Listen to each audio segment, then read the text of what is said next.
हमारे साथ इस वक़्त मौजूद है इंडियन नेशनल कांग्रेस के senior vice president Mohammad Anwar Bhatt. Mohammad Anwar Bhatt से बात करेंगे और जानेंगे हलफ बर्दारी की तकरीब में इन्होंने हलफ लेने से इनकार किया, इनके अरकान ने हलफ लेने से इनकार किया, क्या वजूहात रहे? भट्ट साहब, आपका खैर मकदम है। मुझे शुक्रिया। तो आपसे जानना चाहेंगे, हलफ बर्दारी की तकरीब हुई, लेकिन इंडियन नेशनल कांग्रेस के मेंबरान जो है, जो चुनिंदा लीडरान हैं, उन्होंने हलफ बर्दारी तकरीब में हिस्सा लेने से इनकार किया और से करीब 40 एमएल है इस वक्त। चीफ मिनिस्टर भी उन्हीं का है। हमारे पास 6 है। जब 40 वाले ने इनकार किया तो 6 वाले कैसे लाएंगे 300 सदर पाने से? ये आसमान की तरफ थूकने के बराबर है।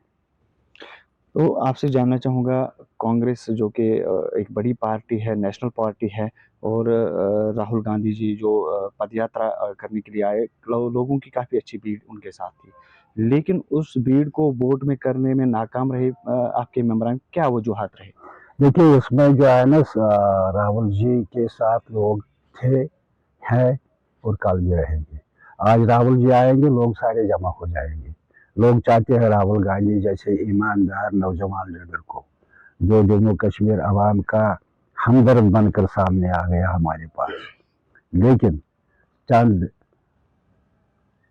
खुदगर्ज लोगों ने उसको धोखे में रखा है, आंखों पर पर्दा डालकर अपने मफाद की खातिर ये सारी गेम चलाई, जिसके हमारी पार्टी शिकार हुई।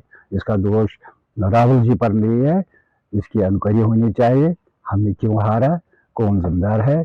जिम्मेदार जो इस पर होंगे, मैं हूँगा। मुझे भी बाहर का दरबार दिखाना चाहे, और जो वो मुंह में राम राम बगल में छुरी वाले लोग हैं, जो कांग्रेस को खत्म करने पर तुले हुए हैं, कहीं और उनका नाता जुड़ा है, उनको एक्सपोज करके बाहर करना चाहिए।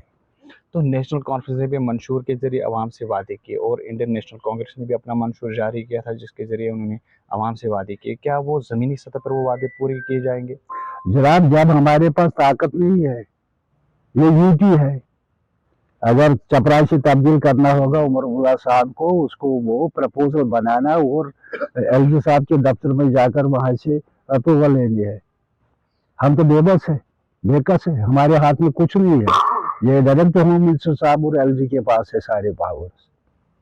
यहाँ कुछ नहीं है इनके हाथ में। हाँ, इतना है, चक्कर शक्कर मारेंगे इधर उधर, सैर सपाटा होगा, अशरफ गाड़िया। तो शुक्र करो कि कल से आवाज नहीं आई, वरना नींद हराम कर दी है जो सायरन पर सायर। मैं हैरान हूँ। सायरन गवर्नर को होना चाहिए, चीफ मिनिस्टर को, चीफ जस्टिस को होना चाहिए। अरे मैं देखता तो एएसआई, हेड कांस्टेबल को भी सायरन होता था। हम बचाते थे आपको सड़क पर, फिर जब देखते हैं वो 3 भेजी वाला होता है। ये कल्चर, ये पोम्पो कल्चर खत्म होना चाहिए। मैं बधाई दे रहा हूँ, मुबारकबाद करता हूँ मरबुल्ला साहब को कि जिसने ये कल्चर खत्म किया। खुद बोला क्यों, लोग क्यों सफर करेंगे? बीमार होता है गाड़ी में, उस गाड़ी को भी रखते हैं। ये जंगलबाज नहीं चलना चाहिए। तो आपसे मैं जानना चाहूँगा, क्या मंशूर जारी करने से पहले इन बातों का पार्टी को ख्याल नहीं था, या वहाँ हम नेशनल कॉन्फ्रेंस की भी बात करेंगे, क्या उनको इस बात का ख्याल नहीं था कि उनके पास कितनी इख्तियारात है? देखिए, तो उसी हिसाब से अवाम को भी वादे करते। हमें कुछ और ही उम्मीद थी दिल्ली के बारे में, अभी वो डिले करना पड़ा।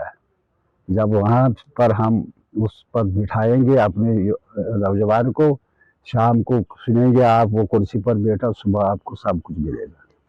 तो आखिर में आपसे जानना चाहेंगे, बल्दियाती इंतखाबात होने जा रहे हैं या पंचायती इंतखाबात होने जा रहे हैं, क्या कांग्रेस अब अकेले इन इंतखाबात में पार्टिसिपेट करेगी या फिर नेशनल कॉन्फ्रेंस के साथ सांप का डसा हुआ और इसी से डरता है।